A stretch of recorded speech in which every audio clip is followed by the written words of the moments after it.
All right, welcome to another Grit and Grind basketball podcast. I am your host, as always, David Sago. To one of the sides of me, we got Tom, and Hey, to another one of them, we've got Michael Downing. All right. All right, so we are gonna start by the most important thing right now: the finals, baby. Baby. Job's not done. Is the job done?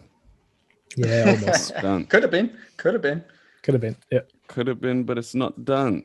I did say to you guys, there's no guarantees. Nothing's promised. So at the time of recording, it is 3-1 to the Lakers. I'm starting to get excited, but job's not done. Is the job done? It's not done. There's been So- a few 3-1 comebacks already. So Well, yeah, I mean, I don't. No. Ooh.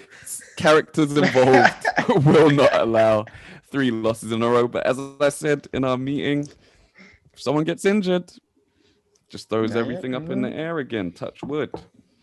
Mm. So currently the Lakers are leading the Miami Heat 3-1. That means that Game 4 was the most recent game. Since our last recording, I think we recorded after game 1?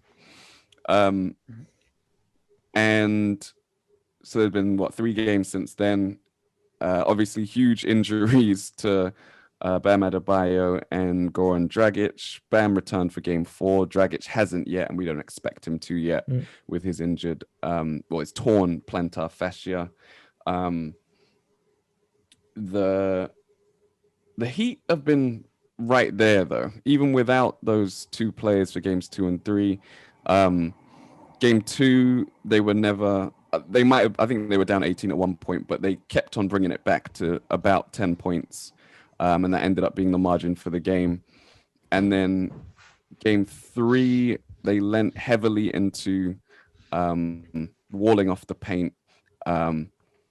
They used quite a fair bit of zone, but the zone was kind of busted open in game 2 because they couldn't rebound. Game 3, Jimmy Butler game. I think we're going to have to take a moment, get your thoughts on the Jimmy Butler game. A 40-point triple-double Yeah. against Mr. 40-point triple-double in the finals. Very impressive. He was being guarded by LeBron.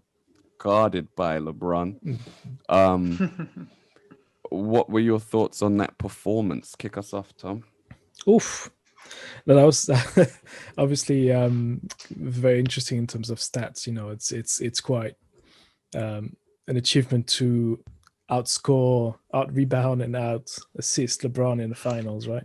First time it's happened. First time it's happened. So that's Jeez. kind of giving you the level of accomplishment right there. And yeah, I think the most important for him was to get that, get the win and try to keep them alive a little bit longer. So yeah, it's that was quite impressive. I mean, he would score at will. He's getting into the paint, and there was no way to stop him. And I think the funny thing was, like you say, with air quotes, LeBron was guarding him, but it wasn't really. There were times where he was just switching and just letting anyone else pretty much get on Butler, and it was like, you know what, I don't want to deal with this. But yeah, that was very impressive to watch. Mike? Yeah, it was cool because it was kind of old school as well. Like it was, he did it all with like driving into the paint and just going at guys. It's really like putting the team on your back sort of stuff. And so I think a lot of people have been saying that he is that alpha guy. He is a team leader, and I think some of the doubts that have been going on previously with him are getting put to rest. Like he's not been the problem. It's just he hasn't had a team around him that has the same badass fucking attitude that he's got, to be honest. Yeah, he found the team that matched his character. Sometimes you just need to be in the environment that suits you best, and that was it for him. The young guys, the soft guys from the Sixers, they were just not hard enough for him. None of them had the snarl. Nah. None of them So had yeah, the snarl. but None of them. Butler's a nineties he's a nineties player. Like, you know, he's in the wrong era almost, Yeah. which is quite interesting to witness at times. It's Yeah. no 3-point shooting from the logo. You know, none of that. He didn't take any threes at all in that game. Yeah. Yep. And they won comfortably, double digits. In the end, it did get close in the fourth quarter with, I think, 8 minutes to go. The Lakers were up 91-89. But yeah, it was a very old school performance. Like I mentioned in the group chat, that when he was playing one-on-one, it was like watching Michael Jordan play one-on-one. Yep. Just driving in. If the man was in front of him, turn back for a fade away. When he went against the pick and roll and the big man dropped, he would pull up in the mid range. He hit a bank shot while standing between James and Dwight Howard. Like it was a very old school game. And then even when he was dealing with double teams, it was like old school doubles, because the Heat were playing with 4 shooters on the floor almost all the time. Iguodala did get some minutes, but for the most part, it was Hero, Robinson, Crowder, and then one of either Myers Leonard or Olynyk, all of whom can shoot the outside shot. So yeah, he would get, if the double team came, boom, kick it out to an open shooter, and they were nailing their shots. But I think the reason why that was so impressive and so old school led kind of directly into why the Lakers were able to contain him in game 4. What they changed was they started doing some of the stuff that the Heat were doing in game 3, which was they stopped allowing the easy switches. Like they would, both teams and all around the NBA actually, they've gotten into this: as soon as someone's setting a screen on you, just switch it. It doesn't matter whether you are forced to switch or whether the person's moving or whatever. It seems like a player comes up to your shoulder, basically says, "Hi, I'm setting a screen," and then you go, "Okay, I'll go with you then. Where are we going?" type of thing. And they would just let these switches happen. The Heat didn't do that in game 3. And then the Lakers didn't do that in game 4. So where Butler was getting a lot of switches onto KCP and who else? Danny Green, and using his strength advantage to get to the hoop, bump them and go up. They weren't getting that this time. And the Lakers instead were just going under any screens that came along. And what that meant was that Jimmy was not forced to, but they were letting him get open on the 3-point line. Whether it was a dribble handoff, whether it was a screen set by Duncan Robinson or Tyler Hero, they were just saying, "We know you're not going to shoot threes, so we're just going to sag off." And then the other adjustment they made was to put AD on him as the primary defender rather than LeBron. So that meant that if LeBron could switch any actions, he would also be on the weak side when Jimmy drove to the hoop. And he did get, I think he got 1 clean block on him. There was a few that were called as fouls, one of which I think wasn't, but the rest pretty much were. But it just meant that he was getting a different look to what he was getting before. And he was contained a little better on the scoring side. He was still creating just as much. I think he had 9 assists in this game. But yeah, it helped them sort of slow down the Heat a little bit. And I think game 4 was actually the Lakers' best defensive performance. AD was everywhere. I think he finished with 2 steals and 4 blocks. Yep. And he just wasn't allowing things inside. And that's really where the Lakers won game 4. It was a really close game right to the end. I don't know if you guys have any other thoughts or analysis on it. I think both teams played defense. Like, they played tough. I mean, if you watch the first quarter, like, both defenses were really taking over. It wasn't until really the end where they started scoring, and the Butler mainly was trying to take things further in the first quarter, and then the bench helped also a little bit with scoring. But I don't know. I think both defense were really good. Especially in the first half. I think that's when it was again back in the '90s type of basketballs where defenses were, you know, being your first tool to win that game. It's I don't know. I think KCP also. You've not mentioned KCP, man. You've not said anything. Role You know, players. Role players. he's the he got the Lakers going in the first quarter also, you know. Like he's got a bunch of threes at the start of the game. A bunch of three. I'm being liberal with the word bunch, Yeah. but you know, it's a couple threes. So it was quite interesting. For some reason I thought the Heat would have started a lot better offensively, especially in the first half, because I think they were up. No, they were down by 2 in the first half. I think it was 49 something, 49-47. I think at the half. Yeah.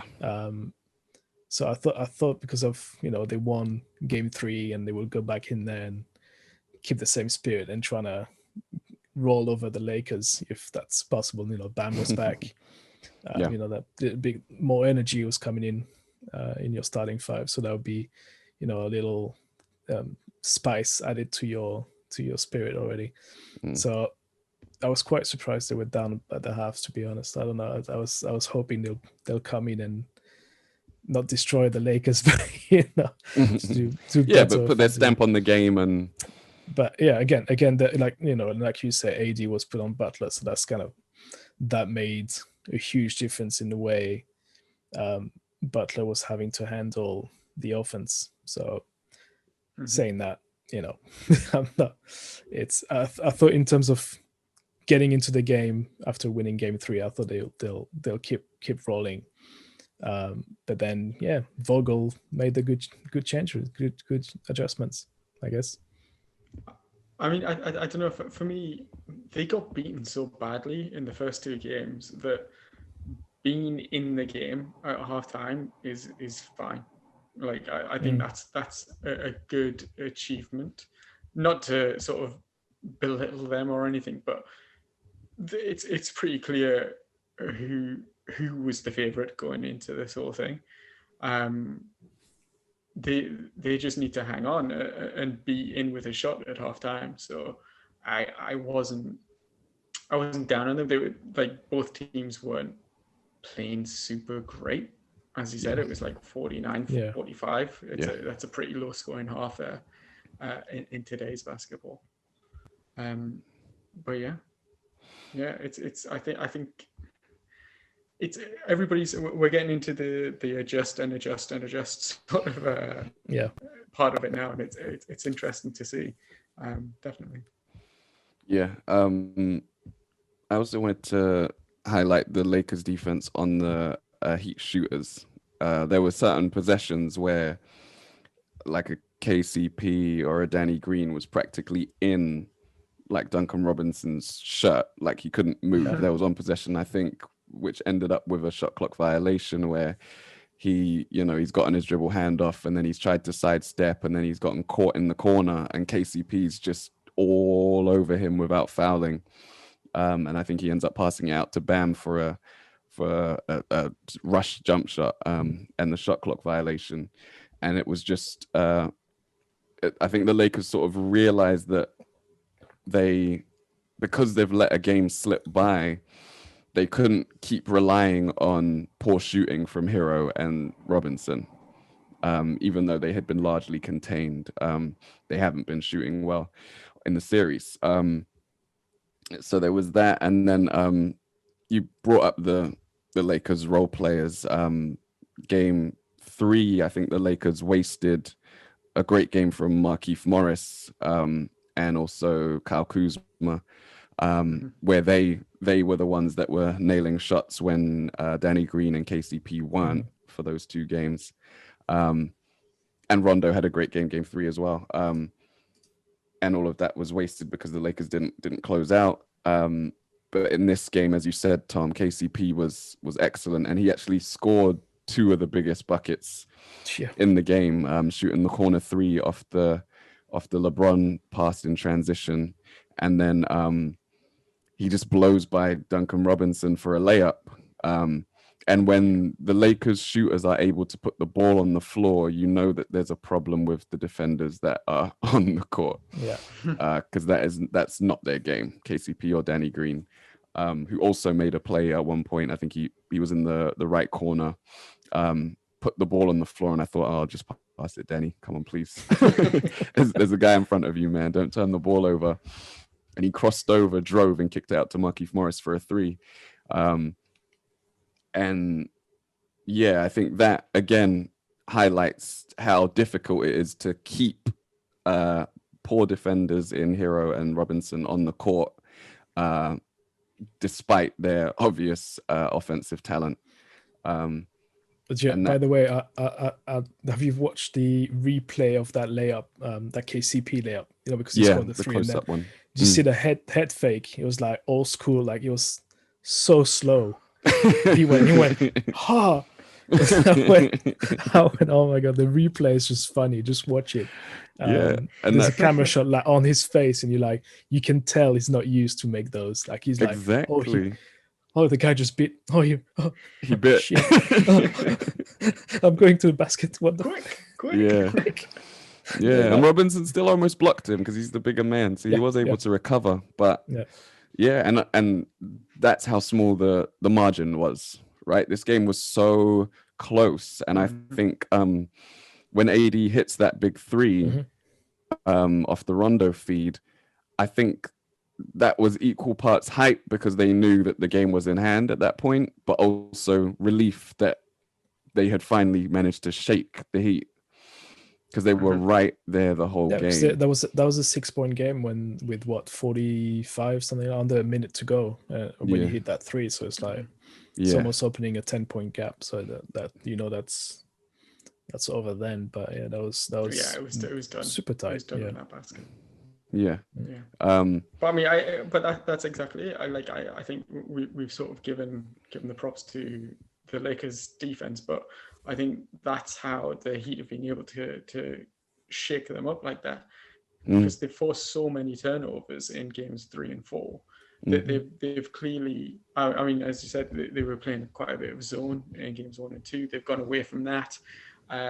Their active hands and the way that they're defending people in the past 2 games is really it's really messed with the Lakers, and it's messed with LeBron quite a bit by the seams of it, and that seems to be what's enabling them to get into these games. So it'll be interesting to see how the Lakers try and counteract that. I mean, they did mess with LeBron. I think what was his stats at the half? It was like 8 points and 5 turnovers or something like that. It was pretty bad. I mean, he finished with 28 points and stats. 6 turnovers in. He only had 1 turnover in the second half. So he turned it up in the second half, but it's quite weird to see LeBron with 5 turnovers after 2 quarters. That's quite interesting. And I think he had 4 in the first quarter of game 3. But they got them in different ways. Like the first game, it was a lot of miscommunication because of the way that they were playing the Lakers. And then he got stripped a few times. And then in this game, in game 4, they were actually fronting. So even though they had Bam on the court for pretty much most of the first quarter, they were still fronting Davis with a smaller man, with a Crowder or with Iguodala. And that's something you mentioned, Mike, that you like the fact that they're still persisting with putting a smaller man on him. Is there a specific reason for that? Well, they're doubling up. If he's anywhere near the paint and gets the ball, they bring a double over straight away. They clearly just do not want the guy to have this in his hands. And what they were doing is putting pressure on the ball handler to make the pass difficult from that angle, and then fronting him, as you said, to make the pass as difficult as it could be. And then if he still manages to get it, they've got a bigger guy in Bam, who's never that far from the paint, to rush over and put pressure on him. And it's working. I mean, he had a good game 1, but then after that, it's been problematic for him, really. and Yeah. he's still doing his bits and doing it defensively. But I don't think he's had a great series so far. Yeah, he had a good game 1 and 2. He was averaging, I think, 34. But a lot of his buckets, especially in the second half of game 2, were off of like offensive rebounds and things like that. They weren't exactly force feeding him. In this game, he only finished up with 22. And a lot of those shots were outside shots. He shot it well. He was efficient.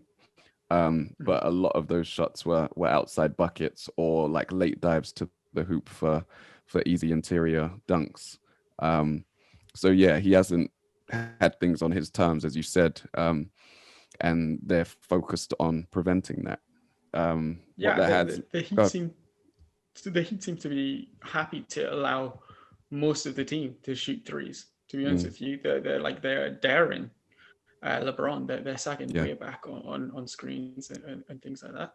I mean, it's the same thing with Embiid. If you've got the choice of like AD going into the paint or taking a shot from outside, take it from outside. Yeah, and I think a large part of that is shooter. A large part of that is free throws, right? He only shot 4 free throws in this game, and you want to keep him off the line. I think he was 6th in the league during the regular season at getting to the line. I mean, Jimmy Butler's had more than their team at some points in the game. That would make sense. No, do you see his shooting stats though? He's shooting 60% field goals, like 55% threes and 100% free throws. It's just mad. When he does get the shots up, it's more than likely going in, which is why I was so disappointed that he didn't try to shoot more or try to get more shots up in game 3. Even in this game, it seems like the Lakers don't try to go to him. Like if the ball ends up getting to him, then great, but they don't seem to put him in any action to get him the ball on the move, or I don't know. I think he's being underutilized. I think LeBron's going, don't feed him. Don't feed him. I want the MVP. I didn't want to say it. I mean, come on. There's got to be some schemes and some like off-ball screens. Pin the guy that's like on him. It's like you get a little like if you've got LeBron or Rondo with the ball making the pass, and you get AD a little bit of space, they can get in the ball. Like there's definitely ways to do it. They're making it difficult, but yeah, it's definitely something that I would look out for in Game 5. Yeah, for sure. They did run a little bit more AD LeBron pick and roll, but because of the players that are guarding them, it's not like a favorable switch. I think the only pick and roll look he got was off a Caruso pass in the second quarter or something like that. But he's got very little off the pick and roll. And half of that again because they're sagging off. They're sagging off LeBron and definitely sagging off like Rondo, and daring them to take the shot rather than to pass it into AD. Yeah, and then there was an interesting stat at the end. At the end of the third quarter, which I didn't even realize. They said the Lakers at the time were 55-0. Dude, I wrote that one down into the fourth quarter. That's on my notes as well. I was like, shit. Yeah, that's awesome. I was like, whoa. So they've never blown a fourth quarter. Well, no, they had blown a fourth quarter lead, but if they've had the lead going into the quarter, they've never blown it. Dude, so it's a good thing for you for game 5. If you're in the lead at the start of the fourth, you know what's up. Hey, touch wood. Start getting those bottles of champagnes out the fridge, man. It's the first time for everything. So now they're 56-0. Yeah, very impressive. Do you guys have anything else to say about the game before we go to game 5 predictions? I think we covered it, man. No, I think you just get those bottles of champagne ready. I think that's all. I'm looking forward to game 5. I want to see it. It's gonna be good. I don't know about you, Dave, but like, can you not? I don't know if appreciate or I kind of want. I want Miami to win now. I like that. I The like whole that. I the think whole it's chip. the fact that The whole thing. yeah, kind of, yeah. Yeah, the fact that they've been an underdog like in most series that they've been in, and just the way that they're playing is kind of like it's hard not to like them at this point. So what was your question to me? Are you feeling some of that as well, or is your Lakers fandom just pushing that to one side? It's been pushed to one side, trust me. I was secretly rooting for them in the last series against the Celtics, just because the Celtics played us really well during the regular season. So I did want the Miami matchup over the Boston matchup. But yeah, I mean, now that I've got it, I don't know if I might have been wrong about that. In terms of, I like Miami. I'm not. I don't watch the games and think like F them. I like Miami, and I think what they're doing is really impressive. And I like that they're challenging the Lakers. I like that they haven't been anything close to pushovers in the series, because they're making the Lakers earn it, and I think that's the way it should be. I'm glad it wasn't just a walkover. Even if it ends in 5, like it's not a walkover. Like Miami have made them earn every single thing that they've gotten. So yeah, I do have a soft spot for Miami, and maybe next regular season, I'll keep an eye on them during the regular season a bit more, and see how they fare. I think the only one thing is you'll keep wondering what would have happened if Dragic and Bam, them being fully fit. I would have liked to see that, but that's part of the game, right?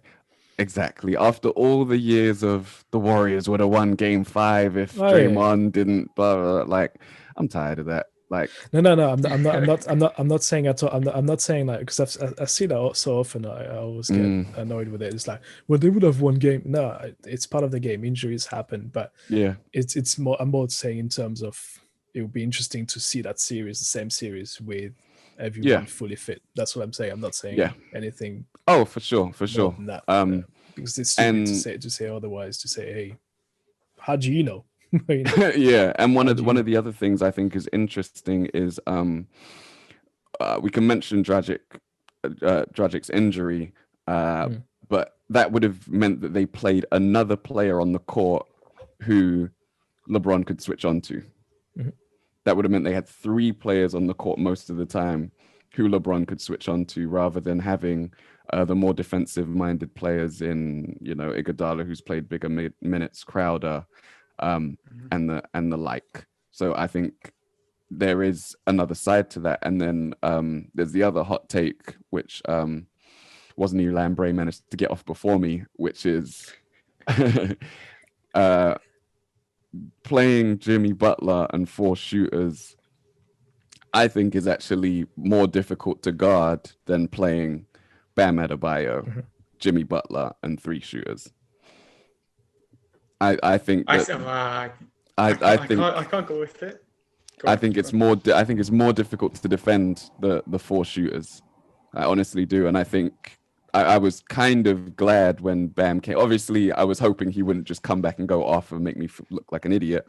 But I was kind of glad that he came back, because then it did mean that the Lakers defense wouldn't be as stretched out as it was in game 3, and that came to pass because there wasn't much. Bam had there was a good run with Bam on the court in quarter 2, or I think it was quarter 2.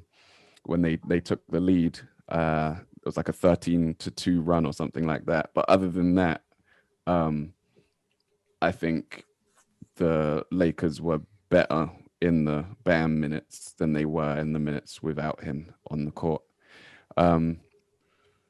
Yeah. And it's for that reason that ahead of Game 5, with Bam playing, I think the Lakers close it out. Oh, really? Prediction time. For that reason. For that reason, I just think it makes them easier to guard. Like, even with the Lakers winning games 1 and 2, the Lakers hadn't really been able to clamp the Heat. Like that was one of the big things coming in, that the Lakers had dealt with potent guards and stuff like that. And I said, Dragic has been great in the pick and roll, but he hasn't come up against us, right? We had dealt with Jamal Murray and Dame Lillard and James Harden. So let's see what he does against us. And then he got injured. And that not dealing with Bam as a role man and stuff like that. Like I think the Lakers were built to deal with a Dragic Bam pick and roll. Yeah, I mean, it could be. It could be. I don't think we'll get to find out with Dragic in. Yeah. But No. I think Bam being a negative overall sort of thing for the Heat. I get what you mean about like the scheme and the players and how they're playing, but he's like a Draymond Green for me. Like the way that he's able to handle the ball, having a player that's able to do that, especially as your big man, is massive for a team. And then there's what he brings on the defensive end as well. So I can't buy into it, because I mean, like the series before, he led the team in points, assists, and rebounds. We are not the Celtics, Michael. We are not the Celtics. You're not, but it can't be a bad thing to have that guy in your back. And he's a great player. He's a great player. I absolutely love him. I'm not saying he's a bad player. I'm saying it's an easier matchup. That's all. That's all. And it changes the shape. And he is a better individual defender. We did see him come over and get a weak side block on LeBron in this game, but I don't think the looks that LeBron got at the rim were largely different this game to the last game, when it was Olynyk that was down there in the paint, or Myers Leonard down there in the paint. It's just another body, right? And I think so when you LeBron James, probably exactly, it's just another body. And in fact, both of them are actually bigger. I don't know if Olynyk's like standing reach is as great as Bam's, but Myers Leonard is a big dude. Like that's a big dude taking up space down there. So I don't think their defense was hugely improved by having Bam in their place. But I do think their offense was more restricted by having Bam out there rather than an extra shooter. Okay.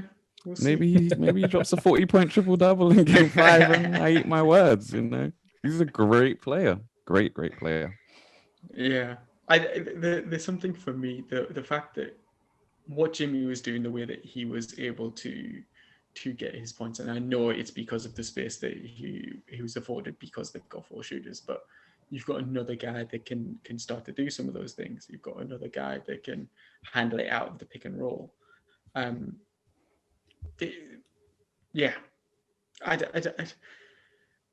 think they can figure it out, even if it is you have one of them off and one of them on, and you just have different rotations. I think they can figure it out to make it beneficial. I think one of the other things that we haven't really touched on is LeBron's play, and if that's going to get any better. That for me is the key thing for Game 5. I think the only thing that could change is that he gets hot from downtown and all the 3 open threes that they're giving him land. I don't think he can play much worse, basically. Yeah, and that's not to say he's playing bad, but his floor, we're seeing his floor in these. Oh yeah. In these last couple of games, and his floor is great. It's like 25, 10, and 9. Yeah, I've been surprised that he hasn't taken more threes. I think he's not got the confidence in his 3-point shot that he's had in previous years. But the turnovers is something that I've never seen from him, and is really surprising. So it'll be interesting to see. There was numerous occasions in the last game, in Game 4, that he was pissed off with his own team. He nearly got into it with Crowder at one point. Mhm. They've got under his skin. They've got under his skin. Yeah, Or his own player has got under his skin. I'm not sure which one it is, but yeah. And it's because he wants it so bad. That's why he's been with teammates, especially. It's the blown coverages because, as I said, the Lakers weren't guarding them well until this game. So they've been arguing in victories about poor coverages, blown coverages, and things of that nature. And that's a good thing.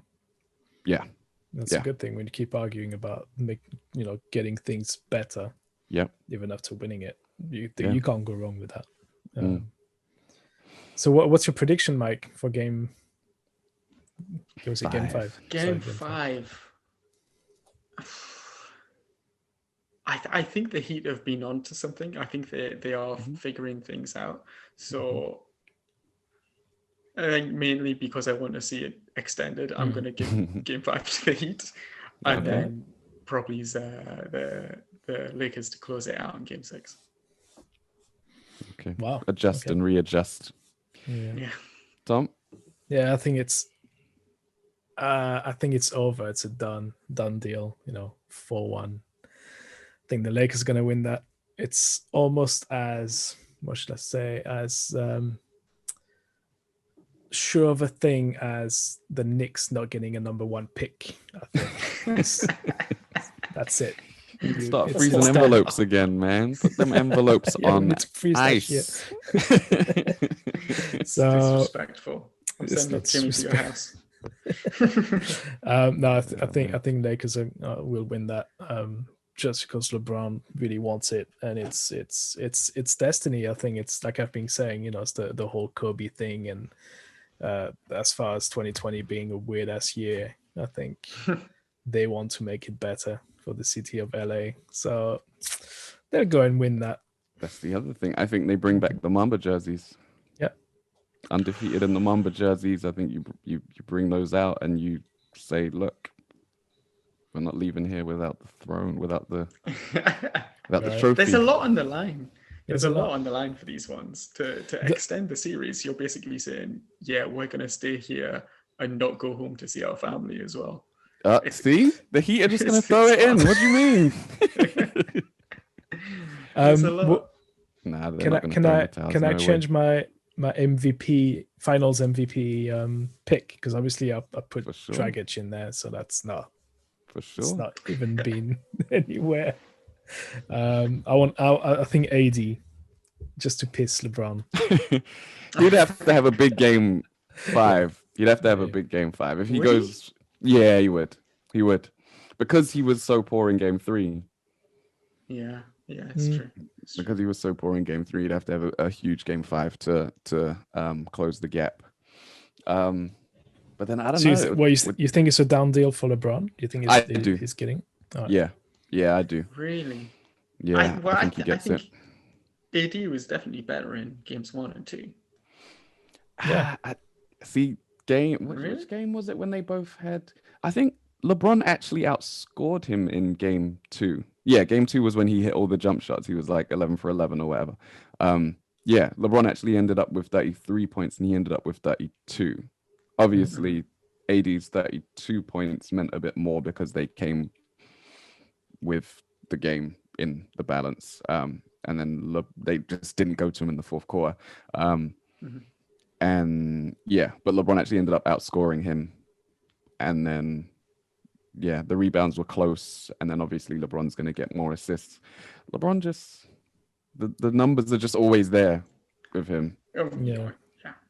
I just think that the AD's had some more impactful buckets. His defense as well.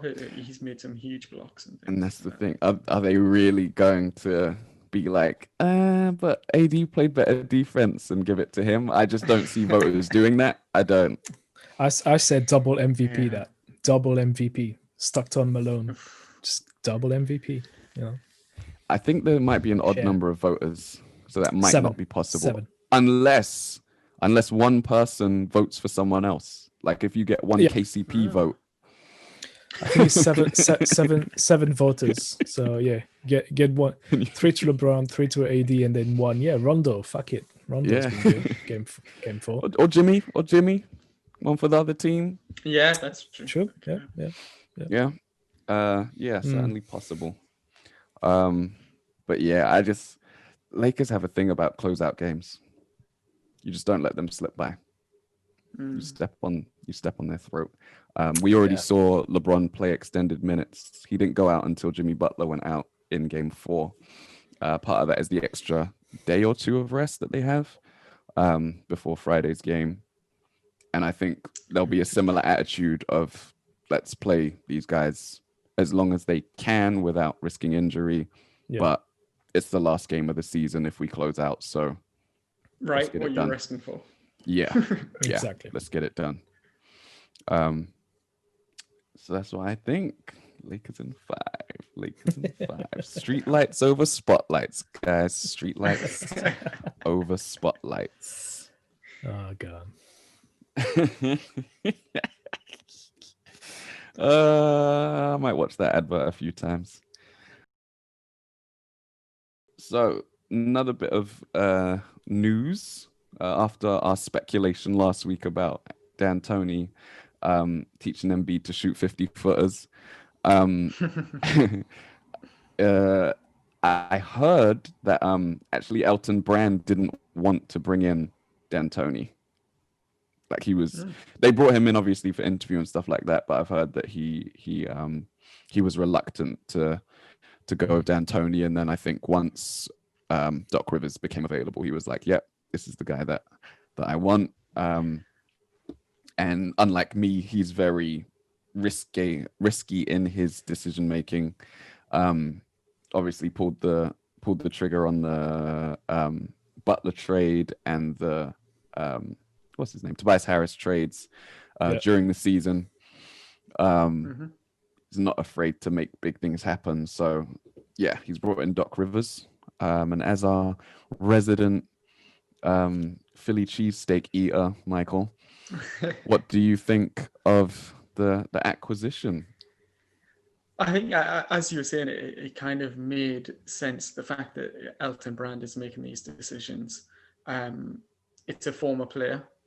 Doc Rivers has always been quite a favourite of players for coaches. And Elton Brand and D'Antoni's style probably didn't mesh, to be honest. But I'm quite happy about it. I know that there's been a lot said about Doc's actual record and things like that, but I think he's a good coach. I think he's sort of, well, he's extremely well experienced. And the thing about him is he's been around major teams, major personalities, and nobody's come out of that with bad things to say about him. So I think if you're looking for a coach that is going to try and repair and build on the 2 superstars that we have in Simmons and Embiid, then he would be a good choice for that, as opposed to trying to bring in D'Antoni and completely switching the style. That was hard to see how it was going to work with the current personnel, and would most likely lead to big changes. And I think the aspiration for Philly has got to be at least Eastern Conference Finals and going to the finals. And making major changes to your setup and having that as your aim don't mesh well for me. I think it's better trying to keep a core of the guys and improve on that. Yeah. So I'm pretty happy about it. Pretty happy. Okay. I want to see it happen, see it working, but yeah. I think D'Antoni would have been such a massive departure from the style, the 76ers style for the last couple of years. That would have been. Don't laugh, Dave. Don't laugh. Shoot it. But saying that would have been the funniest thing to witness. Is Ben Simmons under D'Antoni. That would have been so. It would have been amazing.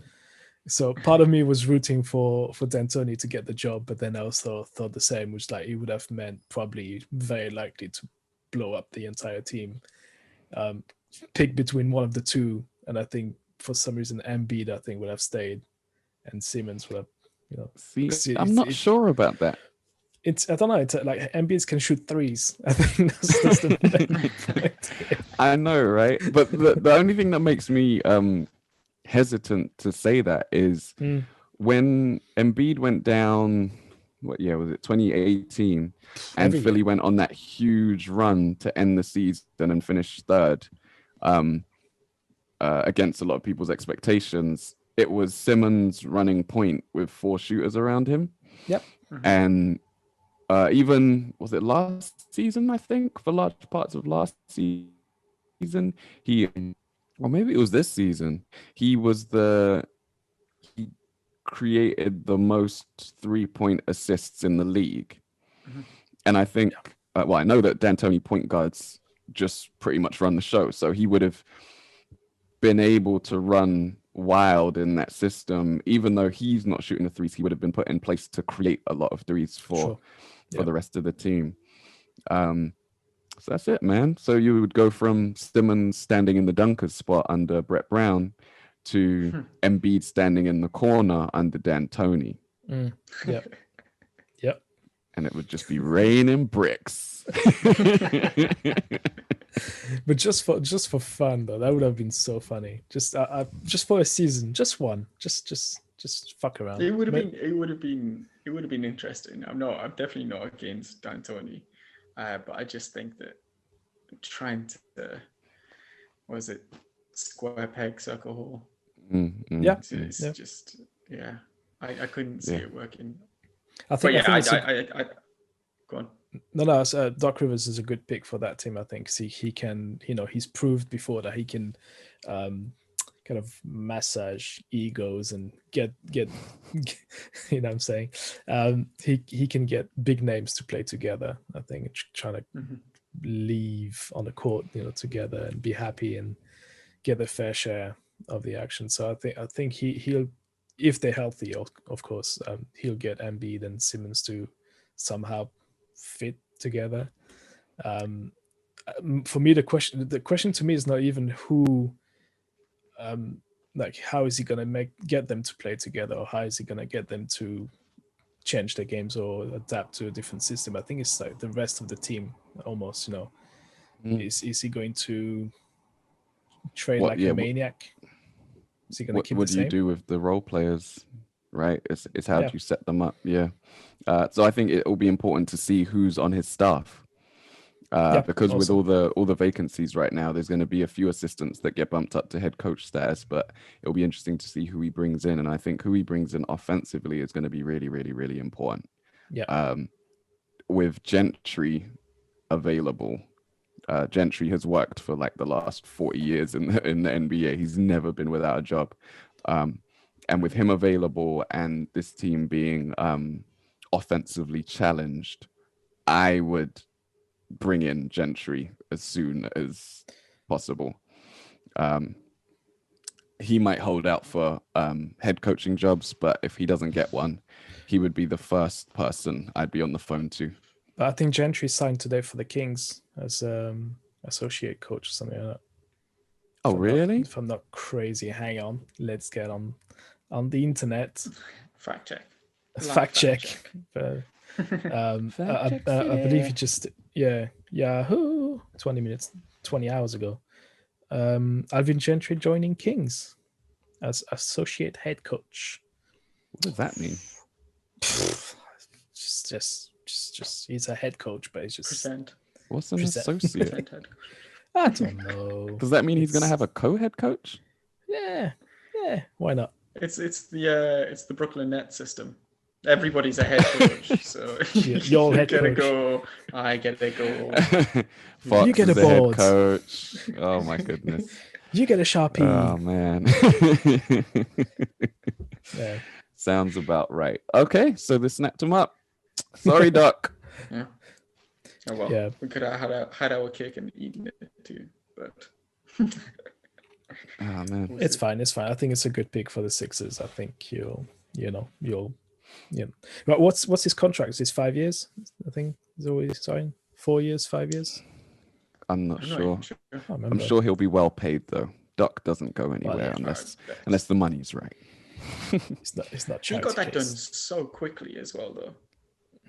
Yeah. That was that goes insane. to show that Brand was that's who he wanted, right? He knew that there would be someone else available. Yeah. And then he wasn't convinced, 100% convinced with the D'Antoni option either. Exactly. It's like Mhm. he's Yeah. out there. It's not probably the best fit, but if there's nothing else coming up, then we just go with it. Yeah. Figure it out. Yeah. But I mean, the real question is, what does this mean for our dinner bet, Mike? Right? Is Simmons going to get his 12 threes? We told you about this, Tom. 12 threes. Simmons needs Oof. 12 threes. So that's the real prediction. Does he get to 12 threes under Doc Rivers? Is he the Simmons whisperer? That's for the entire season, right? The entire season. A 3. 82 game season. It's got to be an 82 games. Yeah. Yeah. If it's less than 82, then we prorate it down to the number of Okay. seasons, the number of games. Does I he get to think 12? I still think he does because it's the best thing to do for Simmons and his game and winning basketball. Yep. So I think that Doc would still be the person to encourage it. Mm. And I think Simmons has it in him. Mm. Believe in him. Is he going to put the ring on the table? Just the one. Not quite Pat Riley, but almost. Should part of the prep top. Yeah. You would think that Celtics team won 9 championships with KG and Ray Allen. The way they talk about that team. Tom, what do you think? 12 threes? 12 threes? Is it destiny for It's me and Mike to get possible. dinner? It's possible. I want you to eat, Dave. So I'll say yes. Thank you. It's the only dinner bet you'll ever win, anyway. Oh, for the background fans out there, me and Tom have a dinner bet that Manchester United will finish in the top 7 this season. Tom, knee-jerk reaction to the 6-1 loss at the weekend. Congratulations to Mourinho. Energy. Congratulations to Tottenham. But let's not overreact, especially when we saw what we saw straight afterwards. We need a football podcast, Dave. We need one. Did you sign a muted. defender? I don't It's know. been muted. No, we didn't sign a defender. That would make sense. What are you talking about? That would make sense. Yeah, we need someone to partner with Maguire and whatever he's doing. 80 million. 80 million. Pulling down Luke Shaw. Did you see that rugby takedown? My goodness. Ridiculous. Quality. All right. So that's Dr. Philly. Last topic for the evening. The Olympics are next year. They're scheduled to start on the 23rd of July, just one day after my birthday. Oh. Yes, I will be 25. 8 days after mine. 25 yet again. They don't want to steal your thunder, Dave. The streak continues. Birthdays? Yeah, man. All these 25ths in a row. You can't stop me. So it starts on the 23rd of July.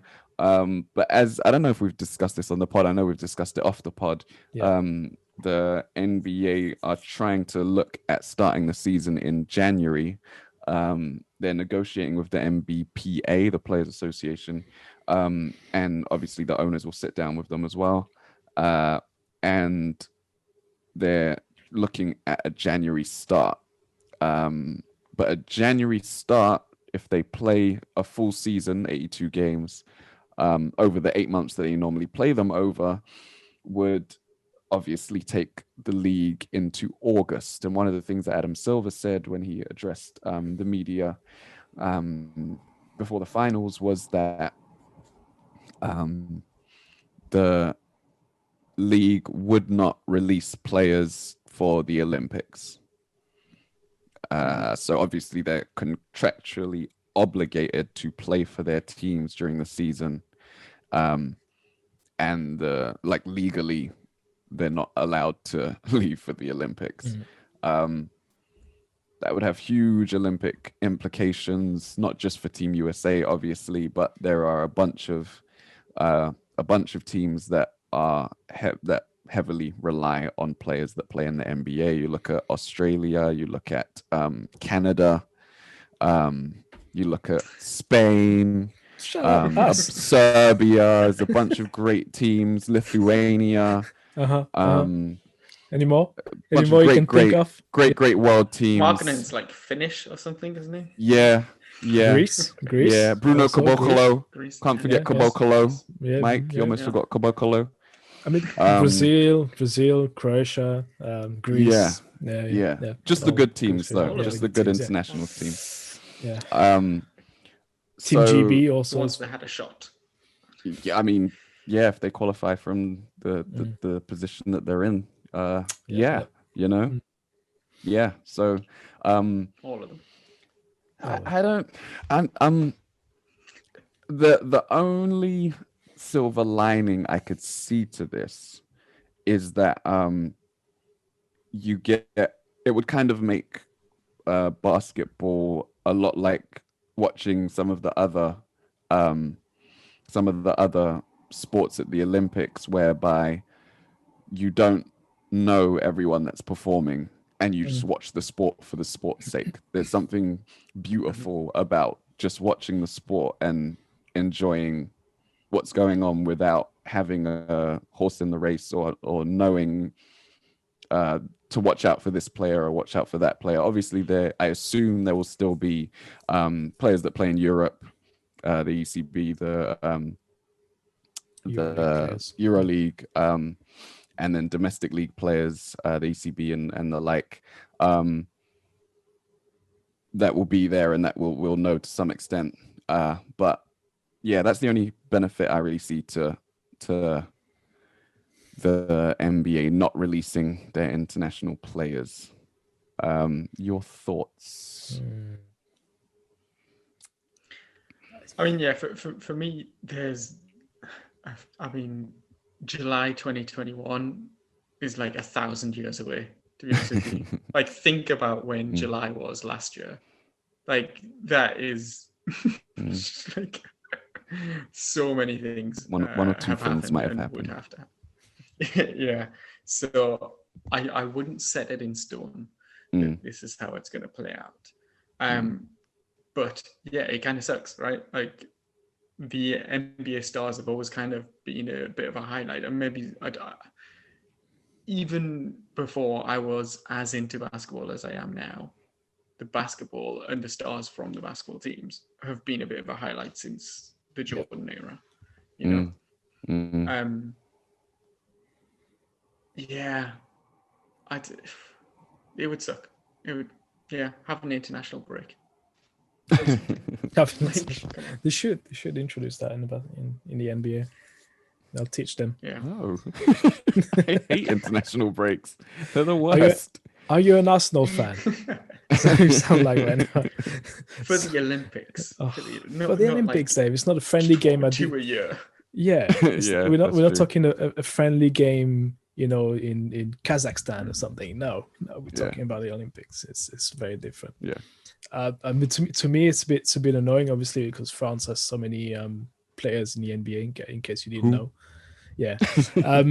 So you know the last team that beat Team USA. It's us. Yes, good point. Clean them up.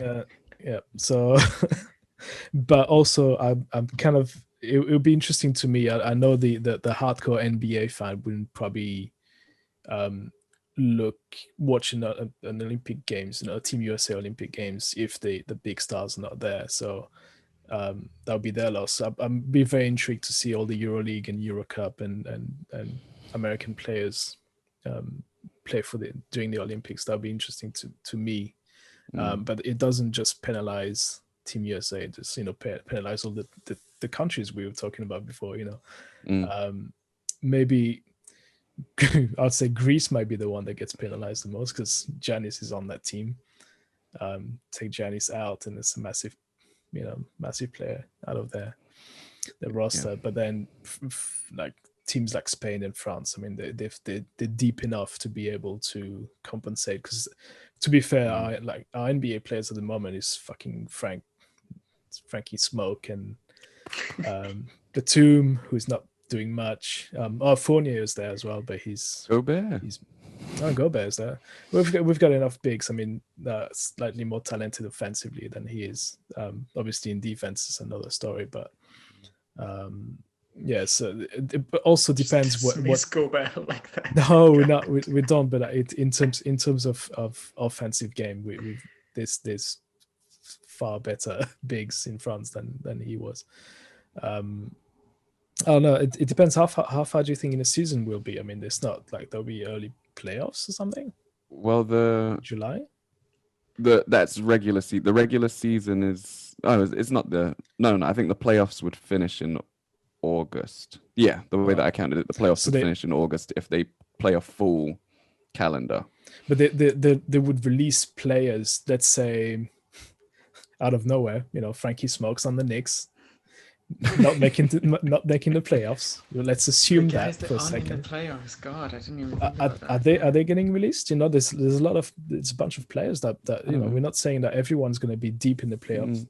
At that stage, that is going to be on Team USA or another international team. So, do they get released? Is it is it going to be the same? I don't know if you remember the last lockout. And you had a bunch of NBA players, like all the international NBA players went back home, and Tony Parker played for my team, for example.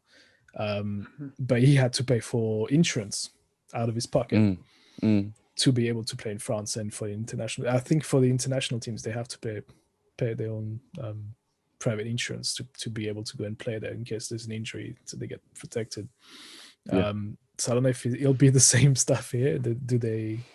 Yeah, that's an interesting point. The other thing I was speculating on is if they'll shorten the season, because also that the other thing that came out of those conversations with Adam Silver is that the league, and I presume the owners, still want to keep they want to return to a regular schedule where the training camp happens in August or whatever, and the league starts in October and runs till June. Even though this could have been an opportunity to sort of avoid the NFL. That's also something you need to take into account, is that nobody, well, in the US at least, they're not really okay with watching sports in the summer. So like the TV ratings are always down, and also you got the NFL to watch out for. You can't really compete with them nationally in the US. So they're very used to, October starts, ends in June, July. The end, you've got 3 months off, and then you start again. But I think in Europe, the rest of the world, we'd be more used to having football, the Euro, the World Cup.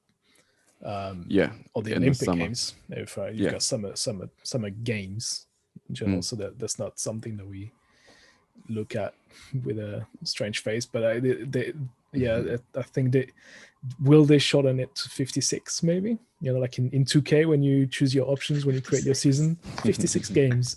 Can't do 82. Not a chance in hell. My God. Yeah, it's the money, right? But down to the bottom line, man. Yeah, but then that's one season, isn't it? Like they could, the question is, do they care more about playing 82 games next season than they do sticking to or getting back to their regular schedule? If they want to go back to the regular schedule, they have to give up something somewhere, and that might be the number of games for one season. Yeah. I think that's a trade-off. Yeah. You can't do 82 plus playoffs and then just go back straight in there to compensate time lost. I think if it's a one-off, you can. If it's a one-off, you can kind of sell it to people and say, okay, you eat it. Yeah, you'd essentially have guys going like immediately from the playoffs to the Olympics then, which would be that's what see who chooses to do that. That's what happened in football now. We just had the Champions League final. They went straight into the next season. Yeah. Yeah, but football's Yeah. a bit different. They're used to sort of summer tournaments a bit more. Yeah, yeah. True. But then also, I mean, the Olympics normally start end of July, and if you go to Game 7, it will end in June. So again, you only have a 4 few weeks. weeks in between. That's actually something that Kyrie spoke about on Kevin Durant's podcast that didn't make headlines. But he was talking about how in 2016 they had like won the championship based on their chemistry, and they had like preached chemistry,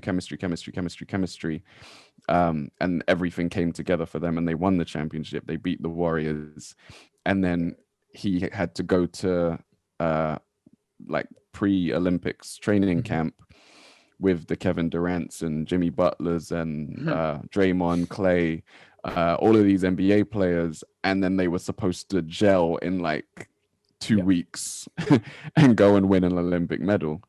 And he said that it just felt so like thrown together, even though they have these camps every summer where they make you commit and everything. So he will have played with them before, but in terms of like those 12 players, trying to build chemistry for another championship, it's very, he was like, it was like kind of ridiculous type of thing. No, that's bull. I'm calling bull on that one, because every international team's in the same position. No, they're not. Those Spain teams, the Argentinian teams, a lot of them played together like their whole lives. Most of the played successful for the international team for their whole lives.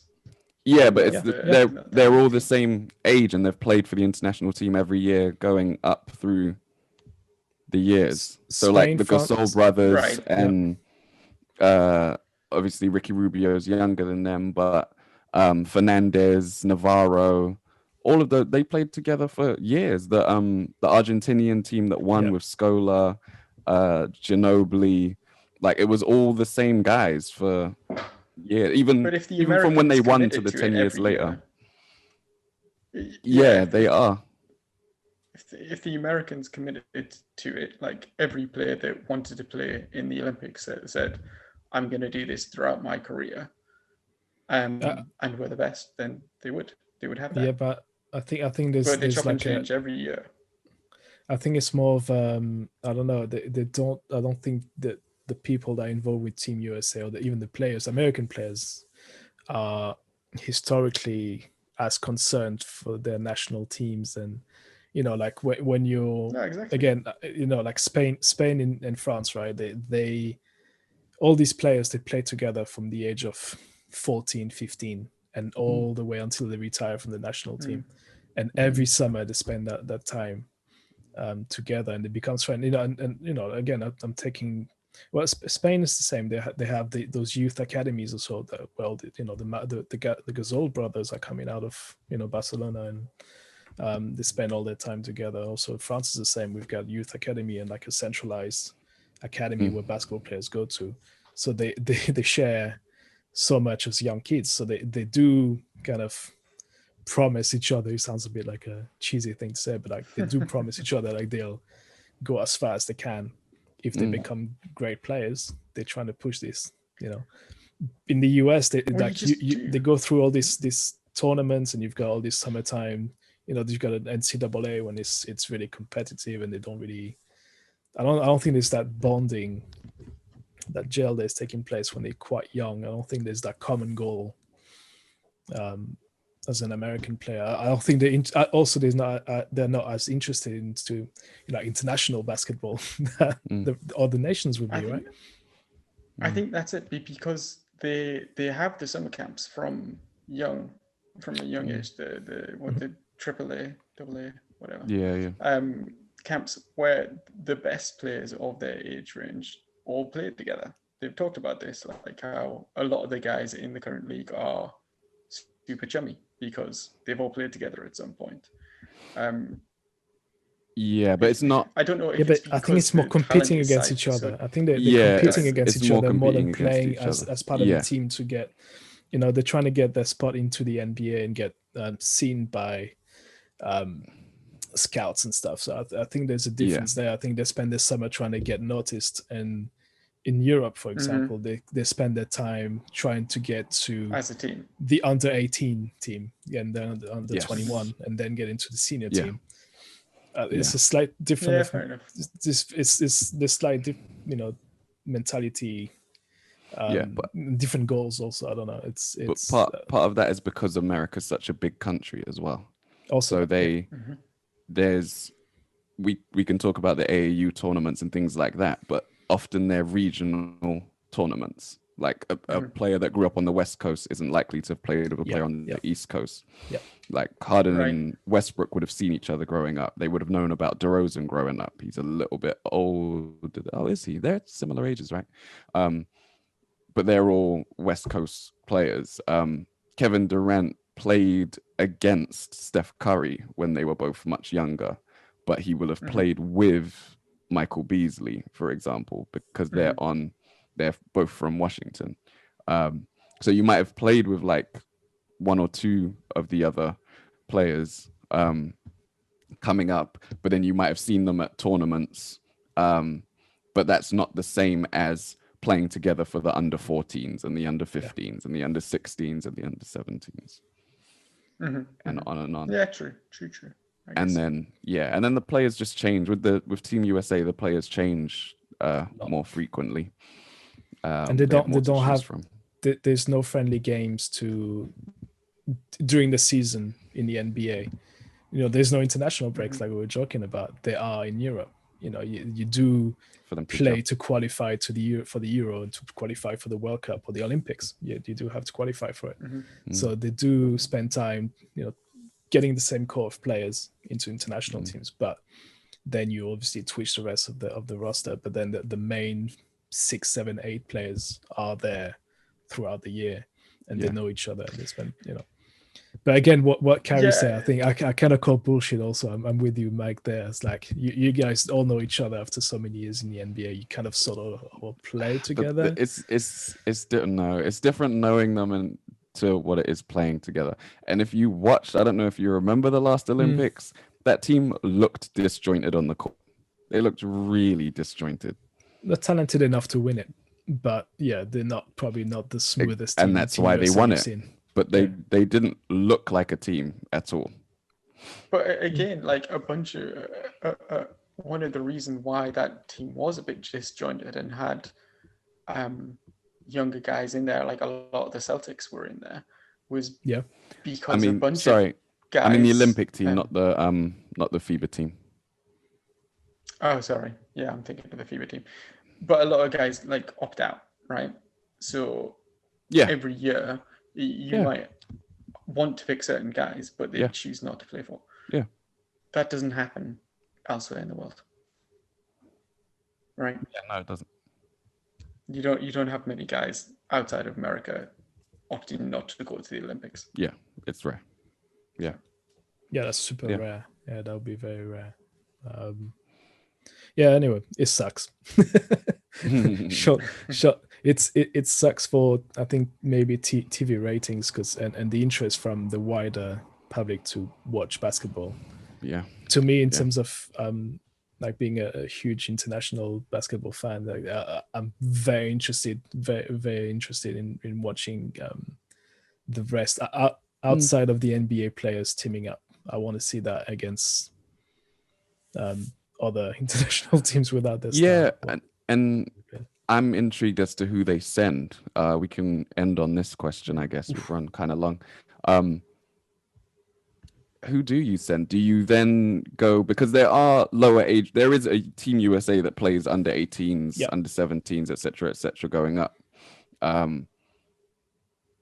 And I guess my question is, do you send a young team, or do you put together a team of US players that play outside of the NBA? Do you pull from Europe? I'd take or a Europeans. combination of the two. Sorry. The D League is proven to be a really solid sort of ground for potential players. Like there's been a bunch of guys. Michael, the Gatorade. G League. Sorry. But on the G no, League, I did that in my head as well. I was like, no, it went from G League to D League. How can you forget Gatorade sponsored, Mike? This Terrible. podcast could be Gatorade sponsored one day, Mike. Pay Please call attention. us. Call us. Ruined. Well, if they do, I would never forget that. Anyway, I would be very, very concerned about sending young kids to play some of the Europeans that we've seen. Like, I think, like, I think. What I think this is what Doncic is kind of showing the past couple of years, that the experience. Fuck's sake, there won't be Doncic at the Olympics. Damn it. No. The experience that he's had playing in Europe and playing in these like grown man sort of leagues is different to the college experience, and he came into the league ready. But isn't that a reason to do it? To go and send some of these NCAA players out there and get them that experience of being out of their country and rubbing shoulders with other cultures and even other sports. Like the Olympic experience is a great experience. But depends what them. Great for the NBA. But what the executive of Team USA wants to do with it. If they want to go and say, okay, we're preparing for the future. Yeah, send the young guys. My suspicions are that they want to win at all costs every time they go to the Olympics. So I don't know why they would send young kids, because I think they'll get destroyed. Not destroyed, maybe I'm being too harsh, but they wouldn't win. I don't think they would win it. But if you send maybe a mix of US players from the EuroLeague, Euro Cup, maybe China also, there's a bunch of the guys over there. And Japan's got the cash as well these days. So they've got a bunch of US players there. It wouldn't be a bad thing, but then you'd have to organize it so you can have a lot of scrimmage games before that and a lot of training sessions so they can bond in gel. You can't. Then that would be probably a very mature team, because I think a lot of the best players from America are vets in Europe, so you gotta prep them nice and early, make sure their season's not too long, and they're physically there. But in terms of basketball IQ, they'd probably be okay, and they'll know what to expect from other international players. I think that'll be the plus. Sending young kids, yes, if you're looking into 10 years in the future, then yeah, that's great. If you're planning for the next 10 years, yeah. If you want to win, I'll go send those EuroLeague guys. Let's go. I don't know if they win it. I don't know if they would win it, but it's not going to be one or the other. I think it'll be a mix of all of the above, right? Yeah. Right.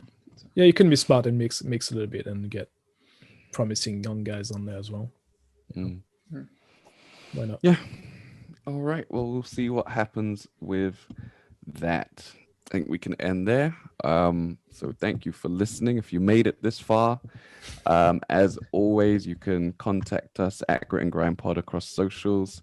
And remember to like, share, subscribe, rate, and review the podcast wherever you listen to it. I have been your host, David Sago. So from me, Thomas Arnold. Good night. Gatorade, call us. Gatorade and Grime Pod. GNG. Don't need to change anything. Triple G podcast. There you go. Michael Downey. Good night. Another G, quadruple G. What do you mean? And then we had a C for the championship. We're out of here.